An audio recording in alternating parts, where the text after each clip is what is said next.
पक्षाचे जिल्हा उपाध्यक्ष शंकर अग्रहारी यांचा एक अश्लील व्हिडिओ व्हायरल झालाय आणि या प्रकरणी पक्षाने त्यांच्यावर कारवाई केली आहे। भाजप जिल्हा उपाध्यक्षांचा अश्लील व्हिडिओ व्हायरल झाल्याने खळबळ उडाली। पक्षाने कारवाई करत पक्षातून हकालपट्टी केली। उत्तर प्रदेशच्या सिद्धार्थनगर भाजप जिल्हा उपाध्यक्ष गौरीशंकर अग्रहरी यांचा कथित अश्लील व्हिडिओ सोशल मीडियावर व्हायरल झाल्यानंतर सिद्धार्थनगर जिल्ह्यातील राजकारण तापले। व्हिडिओ समोर आल्यानंतर पक्षाच्या वरिष्ठ नेत्यांनी तात्काळ दखल घेत कठोर कारवाई करत त्यांना संघटनेतून काढून टाकले। प्रदेशाध्यक्षांच्या सूचनेवरून ही कारवाई करण्यात आली।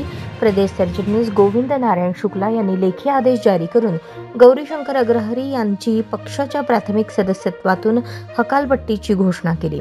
पत्रात असे लिहिले आहे की पक्षाच्या प्रतिष्ठेविरुद्ध तुमचे वर्तन उघडकीस आल्यानंतर जिल्हाध्यक्ष सिद्धार्थनगर यांना मिळालेल्या तक्रारपत्राचा आणि गोरखपूर प्रदेशाध्यक्षांशी बोलल्यानंतर विचार करण्यात आला आणि प्रदेशाध्यक्षांच्या सूचनेनुसार तुम्हाला तात्काळ पक्षातून काढून टाकण्यात येत आहे। काही दिवसांपूर्वी सोशल मीडिया प्लॅटफॉर्मवर एक व्हिडिओ व्हायरल झाला होता, ज्यामध्ये गौरीशंकर अग्रहरी यांना आक्षेपार्ह स्थितीत दिसून आले होते।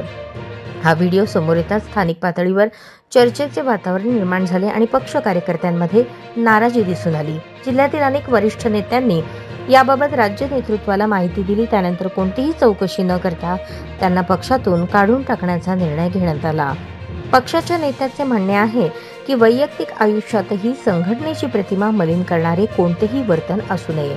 या प्रकरणातही वरिष्ठ नेतृत्वाने विलंब न करता कठोर कारवाई केली, जेणेकरून जनतेपर्यंत संदेश जाईल की पक्ष कोणत्याही प्रकारचे चुकीचे किंवा वादग्रस्त कारवाया सहन करणार नाही। गौरीशंकर अग्रहरी हे जिल्हा संघटनेत एक सक्रिय आणि जुने कार्यकर्ते म्हणून ओळखले जात होते। पक्षाच्या वतीने निवडणूक रणनीती आणि प्रचारात त्यांनी अनेक वेळा महत्त्वाची भूमिका बजावली। त्यांच्या अचानक हकालपट्टीमुळे जिल्ह्यातील कार्यकर्त्यांमध्ये खळबळ उडाली आहे। अनेक लोक याला योग्य कृती मानत आहेत, तर काही कार्यकर्ते याला कट म्हणत आहेत।